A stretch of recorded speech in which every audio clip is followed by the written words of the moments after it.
You look at Netflix, it's barely, marginally making money. And it's investing a lot upfront in order to try and sort of gain that lead sort of position. So you've got a bunch of big players who can invest, and then you've got a bunch of smaller players who I would like to believe have a good chance because they have great niche content. Mm-hmm.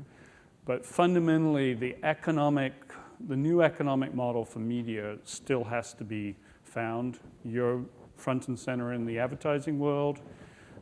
You know, as you know, you've got an advertising model, you've got a subscription model. Rarely the twain do meet. There are very few examples. What's your sort of, if you put your crystal ball out there and hope that it doesn't fall and crash, what's your sort of prediction of how this is going to play out? Yeah, I think we're on our way of repeating history, and what I mean by that is the first slide that you showed, right? It went back to 1959. We're talking about the big three and then eventually the big four. So if you want to create your own big three or big four, you can put Netflix, Amazon, Hulu's. Apple TV just announced that they're going to invest $7 billion in original content, right? Roku just announced that they're going to invest a lot in original content because 70% of their viewing comes from Netflix, Amazon, and Hulu. So they're not making money off that, right?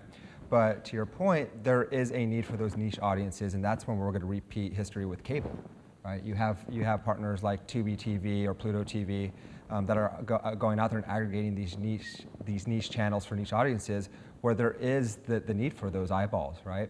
And so at the end of the day, we're still going to be battling the big four, big three, whatever you want to call them. But if we have the ability to go and scale and bring quality content to our end consumers, then there's going to be an opportunity for everybody.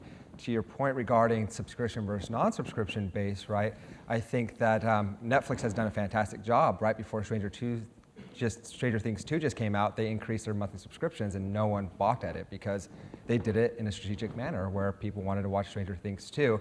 But I think if you look at what we call the mass reach partners in this space, that's going to give us those aggregated channels or whatever that may be, they're going to be able to make money from an ad-supported standpoint, right? They're not going to may not play in the subscription base, but where their bread and butter is going to be within those 15 and 30 second linear TV commercial pods.